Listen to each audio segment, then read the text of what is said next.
Hoja de Ruta es presentado por Gama. Sin ti no hay nosotros. Pero ¿y cómo está el trabajo? Aquí esto está más... Bien, vale, bueno, bien. Siempre la oficina tiene su ¿Tú movimiento. haces también análisis económicos? No, realmente no. Me he concentrado en el análisis político. Análisis político. Sí. Bueno, entonces Cuando quiera, mi niño. de eso vamos a hablar. Ah, bueno. De eso vamos a Cuando hablar. quiera, estamos grabando. Un poquitico de silencio, por favor. ¿Cómo no? Hoja de ruta con Ricardo Sucre.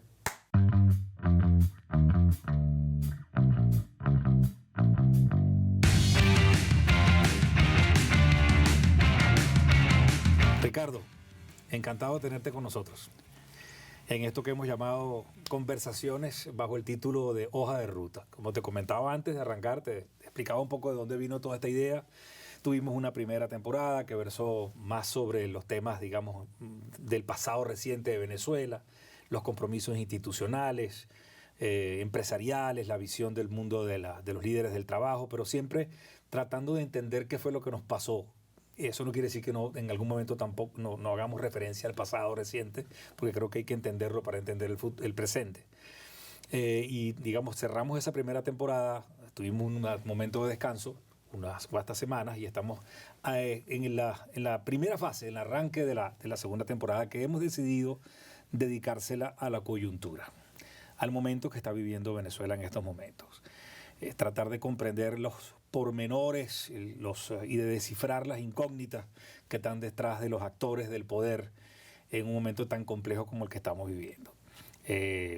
Siéntete en plena libertad de hacer comentarios, no nos vamos a interrumpir, no hay una conversación que no tiene interrupciones publicitarias, ni estamos al aire, las grabamos, por eso con calma, para hacer, digamos, de esta conversación lo más fluido, lo más, digamos, reflexivo, si se quiere, posible. ¿Cómo estás leyendo, para empezar por alguna parte, el momento actual, quizás de enero a la fecha, o tal vez en los últimos 2 o 3 años? ¿Hay algo que se está moviendo en política? ¿Estamos atascados todavía? ¿Cuál es tu lectura, digamos, general, para luego ir a lo específico de lo que estamos viviendo en estos momentos? Ok, bueno, gracias por la invitación, Jorge. Y bueno, he visto tu programa y efectivamente, bueno, creo que tiene un buen estilo, buenos contenidos, buenos ponentes y bueno, creo que el propósito, sí, como tú dices, de tener una buena conversación, sin cortapisas, pues abierta, creo que es un buen pues estilo y bueno, y celebro pues que existe este programa. Yo te diría, a ver, ¿cómo se están moviendo las cosas? Bueno, en un sentido sí, en un sentido no. En un sentido sí, en la línea que el país, vamos a decir, el país está redefiniendo lo que podemos llamar su fisionomía económica, política, social. ¿Quiénes son los actores económicos? ¿Quiénes son los actores sociales? ¿Cuáles son los actores políticos? Vamos a decir, el país no se quedó paralizado. Yo creo que la sociedad venezolana vivió los años, vamos a decir, los años de escasez, los años 14, 15, 16, yo diría hasta el 17, bueno, todos los venezolanos vivimos esa época, la escasez de medicinas, las dificultades que tenemos para conseguir alimentos, las dificultades para conseguir las medicinas, qué hacer, toda esa angustia, pero pienso que el país a partir del año 17, bueno, de alguna manera hace una reflexión y dice, bueno, yo tengo que seguir adelante, la vida sigue. Y bueno, la sociedad comenzó entonces a definir su camino, pues que es lo que yo llamo como la autonomización de la política. Pues la gente se separó ya del mundo político, siente, y un poco en los indicadores, por ejemplo, en los estudios de data análisis, la no adhesión o la no identificación con partidos políticos, llega, al menos creo que la última que pude ver, que creo que fue, si no fue a finales del año pasado, fue más o menos un 70%. Esa es una de las cifras más altas, incluso desde la época de Acción Democrática y COPEI. Pues vamos a decir, estamos hablando que 7 de cada 10 venezolanos te dice, yo no tengo ninguna identificación con un partido político. Entonces yo creo que la sociedad dijo, bueno, yo voy a llevar mi vida, y bueno, en ese sentido, hay, vamos a decir, en el mundo económico, bueno, los llamados emprendimientos, gente que está haciendo cosas, en el mundo político, bueno, también, vamos a decir, la entrada de la sociedad civil o la entrada de grupos, vamos a decir, no partidistas, pero también la dinámica dentro de los distintos grupos partidistas, la propia dinámica del gobierno a lo interno, con lo que yo llamo la apertura a lo maduro. Entonces, en ese sentido, bueno, el país cambia, pues en el país no está atascado, es decir, la sociedad venezolana no se quedó, bueno, estoy aquí muriendo, estoy aquí, aunque hay un costo, por supuesto, alto, ¿no? La emigración, el deterioro de la clase media, pero el país se redefine, pues, en su estructura. Yo diría que en ese sentido hay cambios. No hay cambios en que vamos a decir, la manera como gestionar el conflicto, es decir, porque tenemos dos grupos que han definido una lucha existencial, es decir, una lucha en donde yo te elimino, pues, es decir, esa lucha tornó, vamos a decir, ha tenido episodios violentos, ha tenido episodios, vamos a decir, menos violentos, pero no quiere decir que la lucha existencial, el deseo de eliminar al otro o someterlo, no exista. En ese sentido estamos atascados, es decir, esa imposibilidad de gestionar el conflicto donde estamos atascados se vio muy bien en la entrevista que le hizo el periodista de Bloomberg a Maduro. No, uno veía al periodista en la parte política, a mí me pareció lo más interesante la parte política, bueno, el periodista le entraba y le decía, bueno, pero los Estados Unidos no van a cambiar su posición, pero los Estados Unidos van a hacer esto, pero usted esto, y Maduro le decía, bueno, no, sí, ahí está un juego hasta que el periodista hace, como diciéndole, bueno, y usted no piensa cambiar nada, entonces Maduro le dice juego trancado, Eric, entonces justamente ahí estamos trancados, juego trancado. Entonces, no hemos avanzado en cómo conversaciones, porque el mismo Maduro lo dijo, Guaidó lo ha dicho, bueno, Noruega está ayudando, está tratando de, vamos a decir, de establecer como una especie de lo que yo entendí, como de reglas previas, bueno, cuál va a ser la agenda de conversaciones, cómo se va a llevar las reglas de juego previas, pero no hemos avanzado en pasar de conversaciones, negociaciones, a que sean negociaciones de verdad, pues realmente que justamente salgan de ese juego trancado. Entonces ahí sí estamos atascados. Pues. Sí, me llama la atención que consideres que está atajada todavía la política. Yo tenía la idea, a lo mejor la percepción falsa, de que arrancando a principios de este año, casualmente con la reunión y el acercamiento entre Fedecámaras y el gobierno, había, con la Asamblea Nacional, con todas las críticas que llovieron, pero se había desatascado algo. Digo, aquí empezó. Pero efectivamente pareciera que según tu opinión, y el propio Maduro lo confiesa, no, seguimos atascados. O sea, vamos a decir, se aflojó en ese sentido. Vamos a decir, el juego político está más abierto. Es decir, a partir de la reunión efectivamente de Fedecámaras con la Asamblea Nacional en enero, bueno, ya hubo señales previas en el 2019 con las parlamentarias, fue muy criticado, lo que tú quieras, pero vamos a decir, en ese sentido, el juego sí fluye, pues. Vamos a decir, hay nuevos actores, bueno, se logró lo del CNE. El CNE me parece un elemento importantísimo. Está lo del Programa Mundial de Alimentos. O sea, en ese sentido sí, pero vamos a decir, la resolución sustancial, es decir, el problema de ¿convivimos o no convivimos? Los dos. ¿Construimos un marco para convivir no existencialmente, sí o no? Ahí todavía no. O sea, claro, cada grupo se mueve creyendo, al final yo me voy a imponer, al final yo voy a lograr la capitulación, por las buenas o por las malas, por desgaste o por no desgaste, por el tiempo o por el cansancio. Entonces esa idea de que yo diga, imagínate que tú eres de oposición, yo soy gobierno, y nos sentemos y digamos, mira, sí, vamos a convivir. Ahora, vamos a construir la confianza, porque los dos desconfiamos. Entonces en eso todavía no. Hay unas ideas, eso sí, hay unas ideas generales distintas a las del pasado. Por ejemplo, la idea de una negociación incremental. Okay, sobre eso quería hablar también. Esa idea está allí, pero el punto es que también se vio en la entrevista de Bloomberg, es, bueno, ¿quién da el primer paso? O sea, sí, ha habido escasísimas muestras como las que has mencionado. Sin duda alguna la del CNE creo que es la más representativa. Hay que decir también que con el tema económico, si bien se dieron reuniones, todavía no hay nada en concreto, señales concretas, específicas sobre que de lo que haya solicitado Fedecámaras a nombre del empresariado, todavía no hay señales absolutas. Pero rescato de lo que comentas, el tema de la premisa de la lucha existencial. Correcto. Y yo creo que ahí además puede estar un poco el nudo de muchas de estas cosas que nos tienen atados. Si uno parte de esa premisa, esta lucha es existencial, uno puede, digamos, como un analista o como alguien que se aproxima como un actor, pues de ahí pueden derivar una cantidad de acciones. Si es existencial, entonces yo no tengo nada que negociar contigo, voy a esperar a que estés vencido y entonces negocio solo los términos de tu rendición. Correcto. Pero si la premisa, como pareciera que han señalado muchos, es que no hay salida, suma cero. Correcto. Y aún con lo del tema de la convivencia, con la crítica que puede haber con que eso es cohabitación, con lo cual yo no estoy de acuerdo, lo que estamos hablando de una transición que por definición implica una cohabitación del viejo orden con un nuevo orden para formar algo nuevo. ¿Qué es lo que está pasando allí? Entonces, más allá de lo que digan actores, digamos, de segundo plano, mientras no sean los actores claves, Maduro y lo que representan el poder, tal vez el planteamiento militar, el G4, Capriles, tiene que haber un convencimiento de que no hay salida a Sumacero para que esto comience a arrancar. Maduro en la entrevista pareciera que no siente que hay ninguna señal de su contraparte de que esto sea una cosa distinta a una lucha existencial. ¿Qué está faltando allí? Porque, y disculpa a lo largo de esta intervención, Guaidó sí lo ha dicho ya dieron unas señales distintas.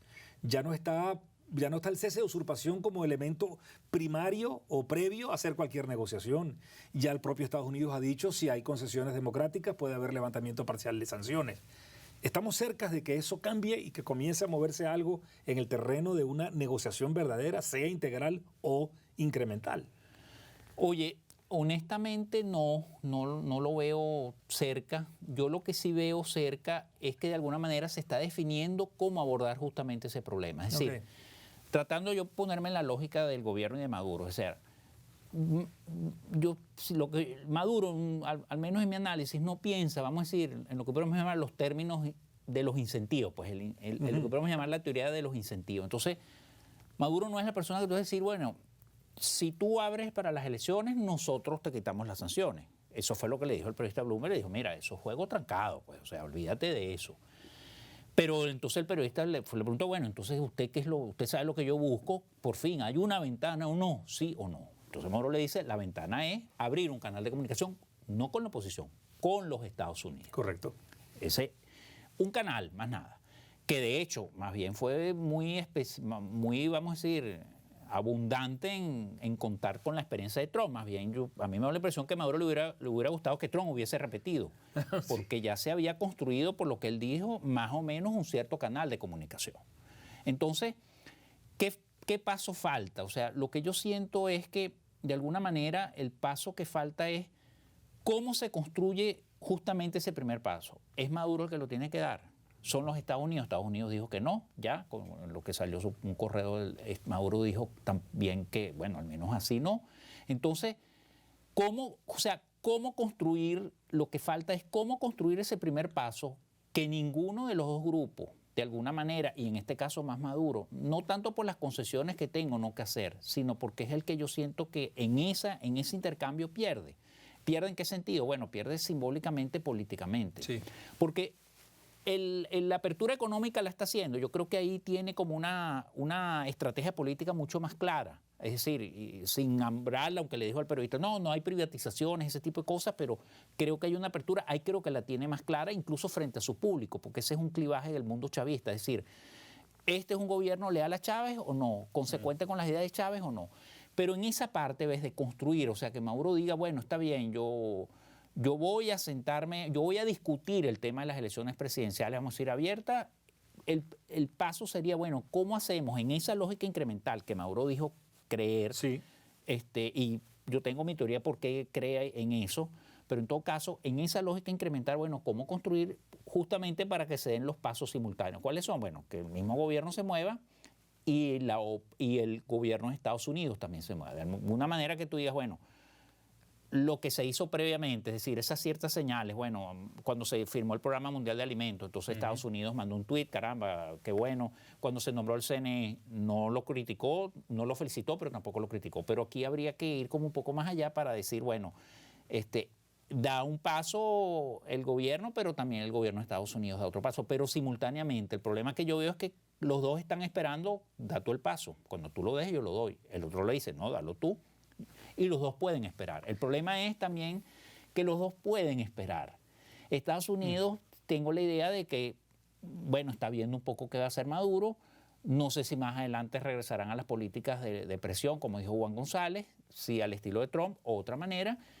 Y Maduro, bueno, Maduro sí, no quisiera vivir con las sanciones, es evidente, pero tampoco, bueno, pero en su lógica dice, yo voy a tratar, pero si no se puede, bueno, yo seguiré en algún momento, es algo que repite mucho, en algún momento se abrirá ese canal. Sí, la famosa mejor alternativa a no negociar. Exactamente. Pareciera que no hay incentivos suficientes en estos momentos para que el gobierno, o el régimen, como queramos llamarlo, se sienta empujado a hacerlo, salvo los comentarios que ya tú has hecho, el tema de las sanciones, pero aun cuando no esté totalmente cómodo con las sanciones, al final has demostrado que ha convivido con ellas. Sí, por eso. Hiciste varias veces referencias al dúo Estados Unidos-Maduro. Correcto. Pero la oposición tiene que jugar allí, de hecho juega. ¿Sientes que puede haber un momento en el que, y para mí es uno de los escenarios más nefastos, en el que si no hay una relevancia en la oposición, y hablaremos cómo la diseccionamos, tú recientemente escribiste un artículo muy bueno diseccionando esa oposición y los actores que gravitan alrededor de cada una de las oposiciones, pudiéramos entrar en una dinámica que yo podría llamar de congelador de relaciones internacionales. Es decir, si en algún momento no hay salida de ese pugilato o ese forcejeo Washington-Caracas, Washington-Miraflores, por ponerle más, hacerlo más específico, y no hay salida, al final comienza a haber una especie de agotamiento del tema Venezuela internacionalmente. No es un secreto para nadie, y tú tienes que seguramente tener información, cuando una vez se acerca algunos funcionarios europeos, empiezan a mostrar cierto cansancio, casi como que Venezuela otra vez. Eso puede llevarnos, insisto, en el peligro de quedarnos como en el congelador, paralizados allí en el tiempo, eso no tiene solución, vamos a atender la emergencia humanitaria, vamos a ayudar poco a poco, y bueno, nos quedamos en esta situación de una economía enana 2 décadas más. ¿Qué puede hacer la oposición para ser un actor de relevancia en ese juego? ¿Y qué sientes que está haciendo bien o que está haciendo mal? Mira, efectivamente ese es un riesgo. Bueno, Borrell en sus palabras en la conferencia donante no lo dijo así tan explícitamente, pero bueno, el mensaje fue, mientras eso vamos a lo estructural, a lo que nos tiene atascado, bueno, vamos a resolver el tema humanitario, vamos a abordar allí. Entonces, efectivamente eso puede pasar, pues. Por supuesto, yo siempre sí pienso que para los países va a ser Venezuela, la dinámica de Venezuela va a ser siempre un caso interesante, pero puede ser un caso de inercia, pues que es lo que es, pues que es lo que también uno de mis temores más grandes, que podemos estar así décadas, porque los dos actores principales honestamente están cómodos, pues entonces hacia el pueblo, bueno, es el discurso, el pobre pueblo. Pero y además, y hago un inciso, los dos actores principales entendiéndolos como Miraflores y Washington. Y ahí sí la oposición también. Okay. O sea, vamos a decir, sus élites pues están cómodas, pues pueden también un poco manejar esta situación. O sea, el pueblo, vamos a decir, lo que llaman el pueblo es el que tiene, como se dice en el lenguaje de la calle, resolver. Pues. Sí. Pero por eso el pueblo se autonomizó, el pueblo está resolviendo. Bueno, yo trabajo en la administración pública, pero bueno, también me rebusco y tengo mi trabajo por allí y tengo mi otra cosa por allí. Soy profesor universitario, bueno, a lo mejor estoy dando clases online y bueno, estoy llevando la vida, complemento con las remesas, entonces me envían y ahí. Entonces, el punto, vamos a decir, el punto que vería que ¿qué tiene que hacer la oposición? O sea, la oposición pensaría que tiene que ser ella interesante. ¿Y qué significa ser interesante? Bueno, tiene que participar en política. Y participar en política, guste o no, nombrar la SO en casa del horcado, que es lo que no le gusta mucho a la gente de la oposición, bueno, es participar en elecciones, pues. Ese era el próximo tema, sin duda alguna. O sea, ¿puedes conseguir mejores condiciones? Por supuesto, está bien, dale, pero trata también, vamos a decir, de ganarte el corazón del pueblo en tu propio sacrificio, pero no sacrificio en el sentido de drama, sino bueno, en tu trabajo político, vamos a decirlo así. Yo siento que la oposición se alejó, apostó a la estrategia, vamos a decir, de afuera, la estrategia del quiebre, la presión, los incentivos, todo eso, dijo, bueno, yo no voy a hacer nada, y bueno, esos espacios, lo que mucha gente dice, bueno, esos espacios se llenan, pues entonces lo llenó la propia inercia, lo llenó la propia dinámica de la gente. Siento que el gobierno en muchos estados cuando decidió desconcentrar para producir alimentos también, bueno, ahí se crearon ya enclaves, emporios políticos, grupos regionales, en fin, una dinámica. Entonces, bueno, tú tienes que ser relevante.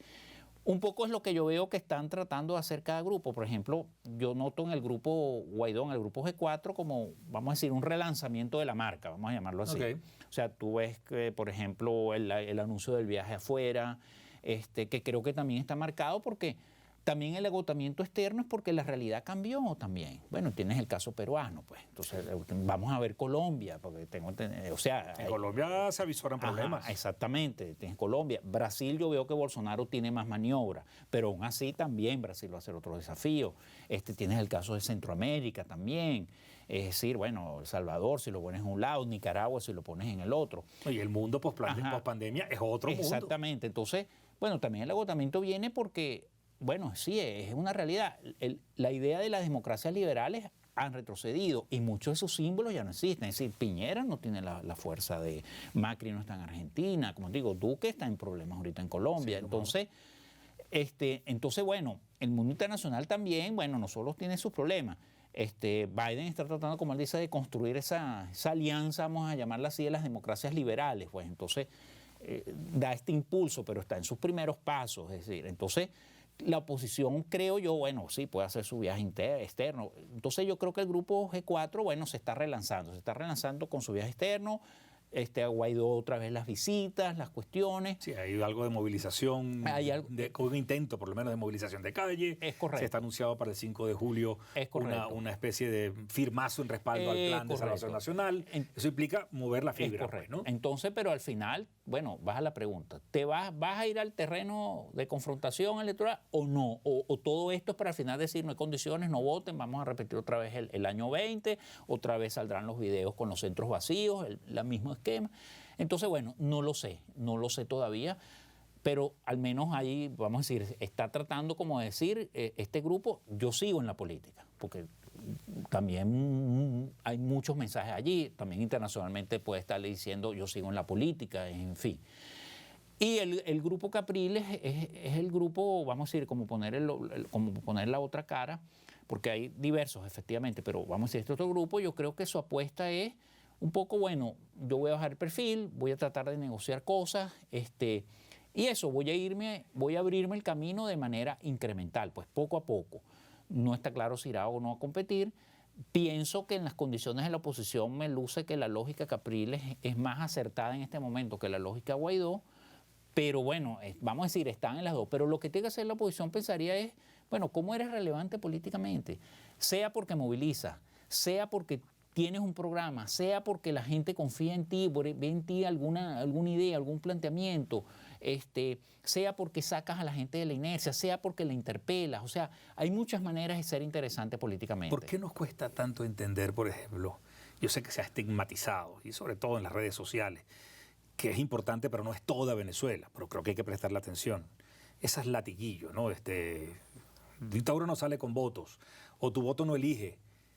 ¿Por qué nos cuesta tanto entender que movilizar masivamente a un pueblo que se entusiasma de nuevo para ejercer el voto como protesta no está buscando necesariamente ser que el que tú votaste sea elegido, sino que está buscando precisamente presionar y protestar para generar crisis, fisuras dentro de los andamiajes de poder? Y siempre decimos que eso ya lo hicimos, entonces por lo tanto ya no se puede intentar de nuevo. Esa dinámica no siente que nos tiene contra la pared, permanentemente, digamos, dándonos golpes con la misma piedra. ¿No es acaso el país del 2021 tremendamente distinto del de hace 3 años? Inclusive distinto del año pasado. ¿Hay o no fisuras internas dentro del aparato de poder que dicen hasta este país ya no es viable así? Tenemos que buscar un acuerdo y algún entendimiento. Y termino redondeando algo que yo, y seguramente tú también has percibido. Hay una cantidad de líderes regionales silentes, porque eso no están en los grandes medios de comunicación, correcto, en las bases de los partidos, ejerciendo lo que yo he llamado una rebelión de la sensatez.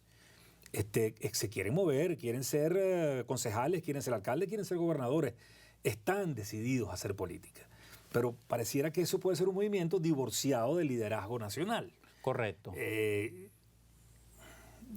Hay posibilidad de que entonces el evento del 21 de noviembre se convierta en un paso que pueda empujar en la dirección correcta para hacer negociaciones, o corremos el riesgo de que aquello quede semidesierto. Unos participan, otros no. A lo mejor Capriles no termina de decir, aun cuando no se lance a viva voz, protestemos votando. Algún líder tiene que decirlo. O Juan Guaidó mismo, que por cierto está deshojando la margarita. Sí. No termina de tomar la decisión, pues de decir, bueno, sí, vamos a por esa protesta a través del voto. ¿Cómo ves ese desenlace? Que además está muy cerca, son 5 meses nada más. Sí, fíjate, yo lo veo de la siguiente manera. Vamos a decir, porque tocaste ahí varias cosas en tu reflexión, Jorge. Bueno, la primera, los clivajes dentro del gobierno, pues, o las fisuras que puede haber. Yo siento que ahí el clivaje ahorita que está, vamos a decir, que domina ahorita, o que tiene el peso, es el clivaje económico, no tanto político. Yo creo que Maduro ha reconocido el líder allí, habrá diferencias, por supuesto, como todo, pero no, sí, creo que hay una división de tareas, pues, en los grupos, pues, los Rodríguez Gómez, pues, Cabello, Amelias, o sea, creo que hay una dirección también que de alguna manera comparte, definen, pero creo que el tema, o sea, yo creo que Maduro y él, vamos a decir, lo que podemos llamar el alto gobierno, creo que sabe que efectivamente el país no es viable así. Y no es viable así tal vez por muchas razones, porque tal vez la propia historia de Venezuela, este es un país que no viene de cero, este es un país que yo pienso que a veces muchas cosas que en Venezuela pasan, que a lo mejor en otros lados se ven más grandes, es por la propia infraestructura que se generó en el periodo de modernización venezolano. Es decir, el país tiene una serie de cosas que yo creo que el gobierno pondera. El gobierno pondera también, bueno, yo creo que sus aliados también creo que le dicen, señor, usted tiene que enseriarse, pues usted no puede tener un gobierno, vamos a decir, piratón, pues, sí, esto no le sirve ni a Rusia ni a China. Exactamente, o sea, exactamente. Tú ves en las ruedas de prensa, yo vi los programas con Putin, todo eso, entonces tú ves que son autoritarios, lo que tú quieras, pero también hay una formalidad en el sentido de Estado, pues, o sea, entonces, en fin, hay una serie de cosas. Entonces ese clivaje está ahí, yo siento que ese clivaje el gobierno lo tiene, vamos a decir, ganado, pues. Ahora, en el lado de la oposición, efectivamente, la incógnita que yo vería es lo que tú llamas justamente la rebelión de las regiones, que yo veo un grupo que son los alcaldes metropolitanos, claro, ellos no quiere decir que sean los únicos, pueden ser la cabeza porque, bueno, son los alcaldes de aquí capitalinos, sí. Pero yo siento que ese grupo sí, hay un sector que dice, bueno, nosotros vamos a dar la pelea. ¿Qué puede pasar? O sea, ¿realmente al final van a ir todos o no?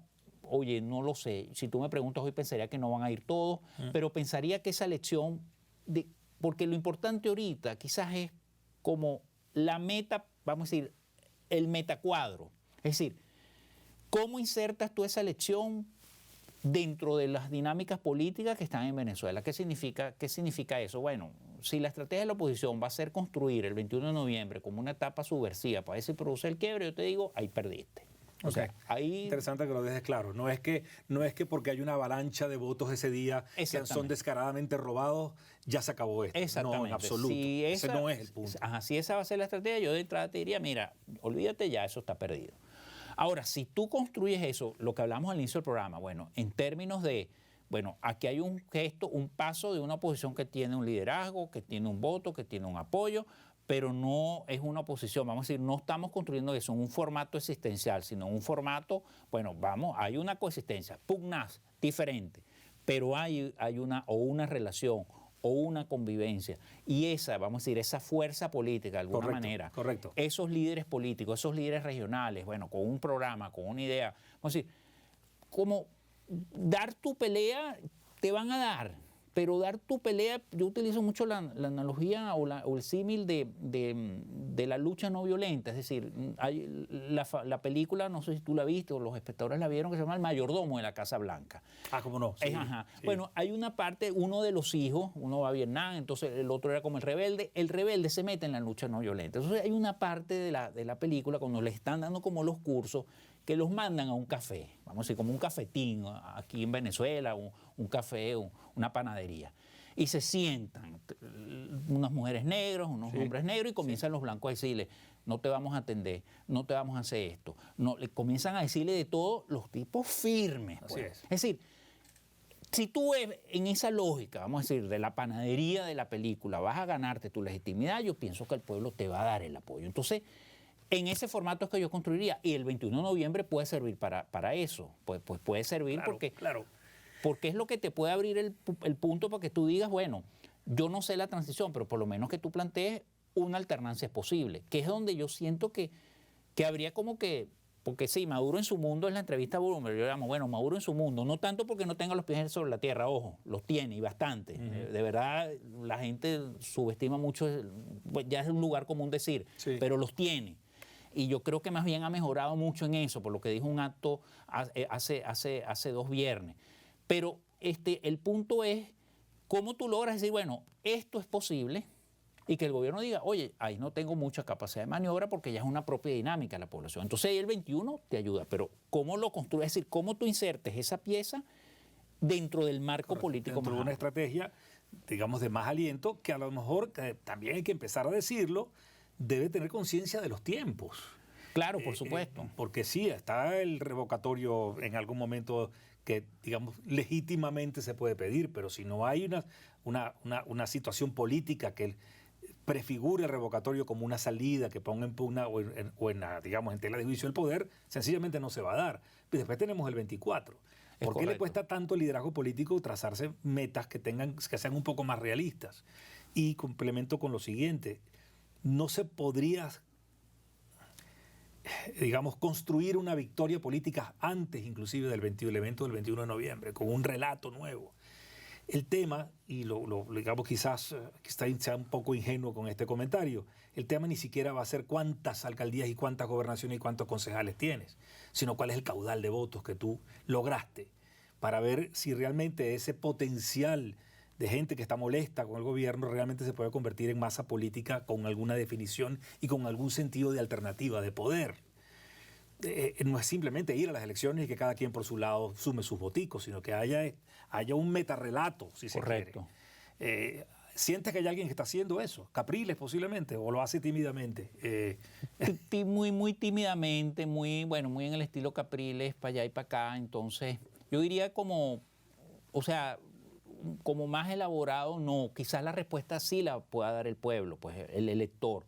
Porque también, tú ves a nivel mundial, hay también un discurso, el fin del mundo. Tú dices es relativo, no me voy a meter en las elecciones peruanas porque polarizan en Venezuela. Pero en México hubo una contención. Sí. Ahí hubo una oposición que no fue ni siquiera visible como mayor organización y le pusieron una contención a AMLO. Sí, correcto. Entonces, el pueblo también da su respuesta. En Francia, en las elecciones que hubo regionales, sí, la expectativa, yo no conozco mucho de política francesa, pero yo pensaba, aquí Le Pen se impone, porque ahí hay un clima también bastante polarizado. Los electores pusieron su contención, no salió tan bien como quedaba una derecha, vamos a decir, más moderada, más centrista. Entonces, es decir, yo siento que tú tendrías, la vía que yo tomaría yo interpelaría al pueblo, tal vez porque le cuesta a las élites o a los grupos de poder. Oye, pues te voy a dar una razón que no es nada política. Yo creo que eso no tiene épica. Y yo creo que estos grupos buscan la épica. Entonces, no sé si es que estamos demasiado intoxicados o demasiado llenos de la historia patria y todas esas cosas. Entonces todo el mundo sueña también con su propia lucha de liberación, con su propia gesta de independencia. Y a lo mejor la cosa es más sencilla a nivel de la gente. Entonces, sí se puede dar ese momento que tú de alguna manera interpeles, la gente responde porque eso es una incógnita. Mucha gente que me dice, ya el gobierno ganó todas las gobernaciones. Le digo, mira, no lo sé, está la incógnita de la población. La gente lleva su opinión adentro. Es decir, la gente la va a expresar, yo no lo sé. A lo mejor sí, es probable porque es verdad, la oposición abandonó la maquinaria, el poder, pero al final está ese ciudadano que va a decidir.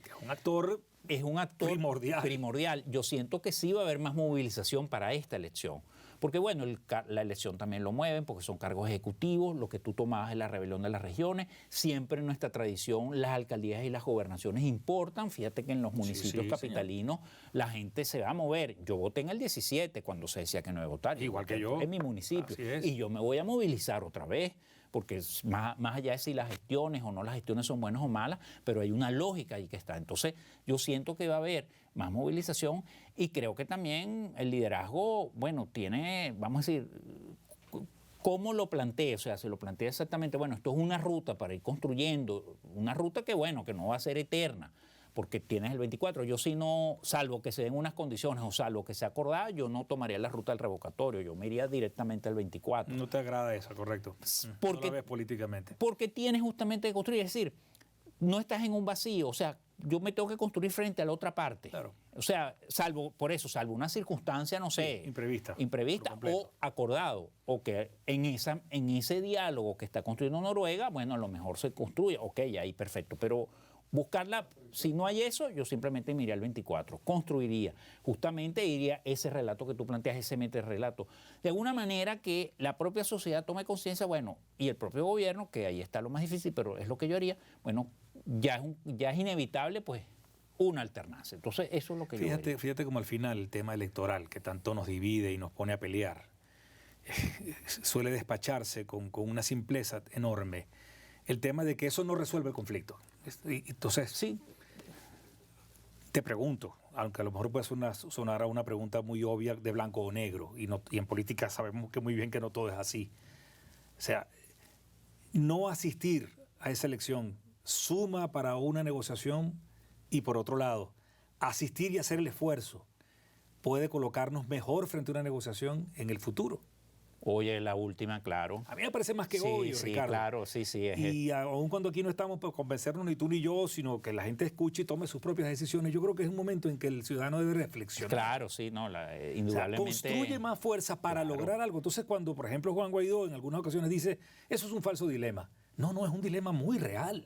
Porque dependiendo de cómo utilices esa ventana a la que se ha visto obligada por la Constitución para abrir una brecha, tú no puedes dejarla despachar tan fuerte. Claro, por eso, claro. Por Porque eso. ya hemos intentado el decir, no, entonces no voy, me cruzo de brazos y te delegitimas de nuevo y entonces vas a estar forzado a negociar.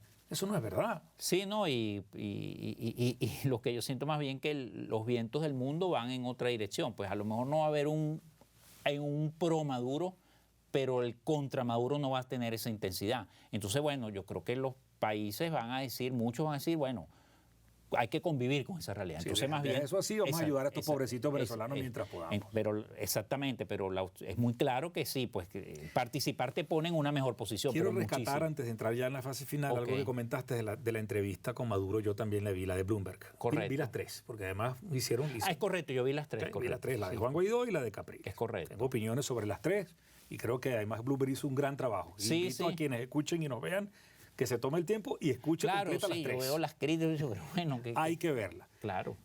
Además por razones muy personales. Mencionaste o dejaste entrever cuando hablabas del clivaje económico, como tú lo mencionas, que eso pareciera que ya está decidido.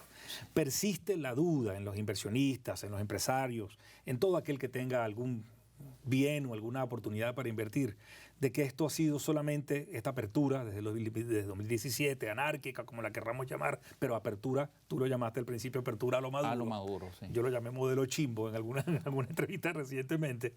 Es solo por efecto de las sanciones y tan pronto tenga resueltas las sanciones volvemos de nuevo a los controles y a la economía, digamos, si se quiere, colectivista. ¿Tú sientes que eso es así o aquí se tomó una decisión ya de que la economía no se pueden cometer los errores del chavismo en el pasado? Yo siento que ya el alto gobierno está más en lo último. O sea, yo creo que hay más Yo conciencia también. de que, o sea, de que vamos a decir, muchas políticas que se siguieron con Chávez, pues no sirvieron y que hay que cambiarlas. O sea, o que hay que modificarlas. O sea, yo sí creo que no.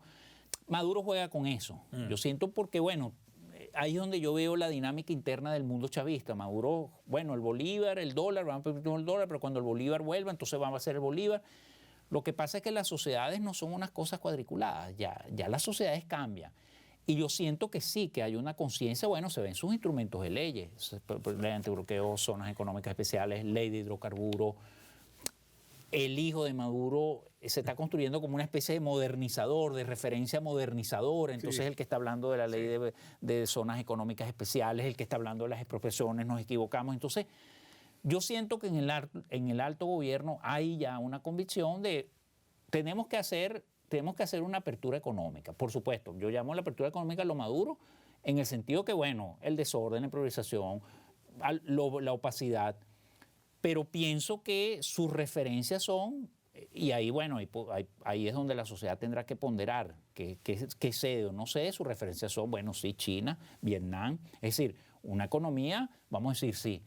Entonces, digamos, no es cierto lo que algunos, que yo llamo fatalistas, hay muchas opiniones por allí que dicen que ya esto se perdió, que Venezuela está perdida, que ya no es república, que por cierto sí está bastante golpeada, por supuesto, que es un estado fallido y que además el ciudadano venezolano se entregó por completo, que esto ya no tiene ninguna solución. ¿Tú compartes esa opinión? No la comparto. O sea, no es el país que muchas de las personas que dicen eso probablemente son contemporáneos contigo, conmigo.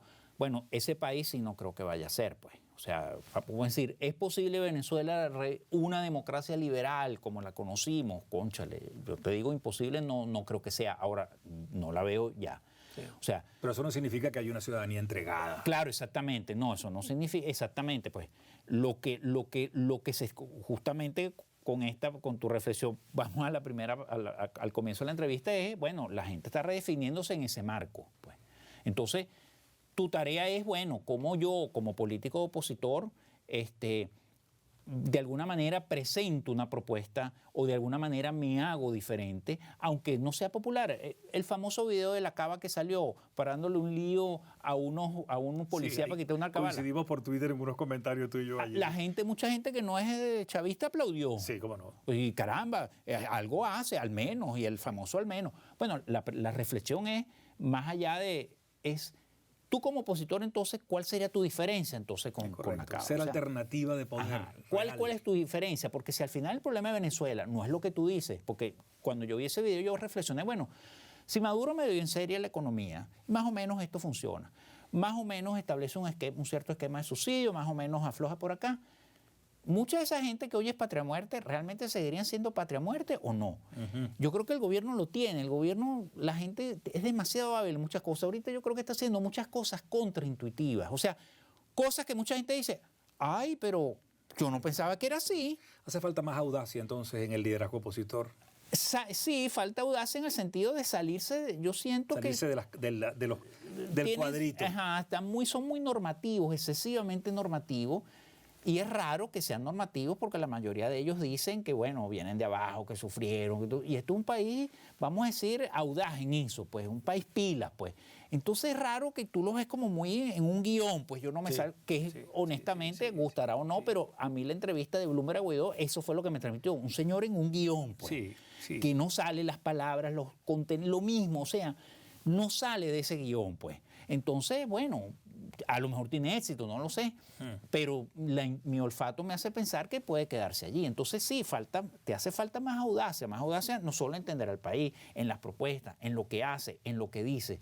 Si no estás en un guión muy normativo, bueno, aquí estamos en la oposición, lo que sabemos, caramba, indignados, y bueno, entonces las cosas tienen que pasar, entonces que no se compagina con la propia realidad o con lo que ellos mismos hacen en sus hechos. Entonces, ahí es donde yo siento que tú tienes que jugar con esa cosa más zamarra venezolana, pues esa cosa más pila. emocional, más imprevista, más intuitiva, más... Exactamente, y construirte... Enamorar de nuevo al país. Exactamente, y construirte con tu diferencia, pues, porque por eso el punto no puede ser...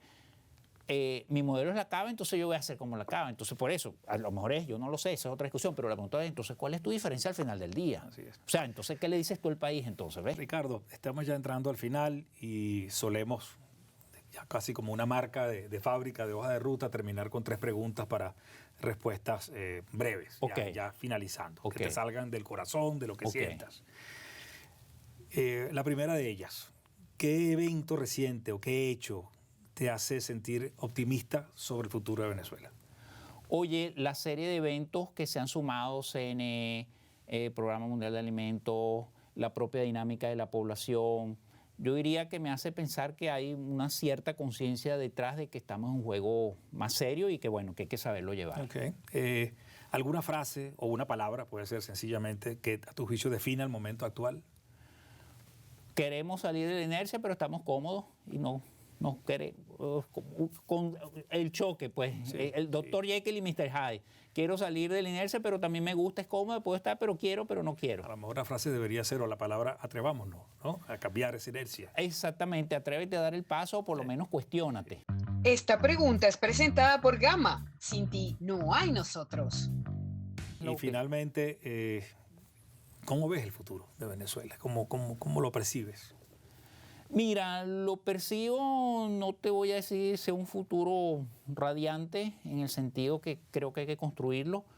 Lo percibo un futuro quizás inicialmente gris, es decir, vamos a decir, siento que va a ser un futuro muy pesado, pero quizás lo que me hace, con la primera pregunta, tener como más, quizás un poco de sentido de, bueno, de que ese futuro pues, puede ser un poco más esplendoroso, es que, bueno, creo que hay conciencia de que hay que cambiarlo, hay fuerzas que me hacen eso, lo que hablamos de la inercia, quiero seguir aquí, pero sé que tengo que cambiarlo, entonces yo te diría un futuro que no va a ser esplendoroso, que tal vez va a ser muy duro, pero que puede abrir la puerta, bueno, para un futuro quizás mucho más generoso, pues, de lo que es nuestro presente.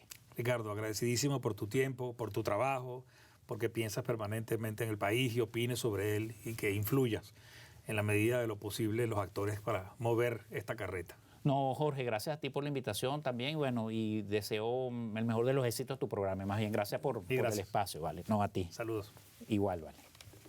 Hoja de Ruta fue presentado por Gama. Sin ti no hay nosotros.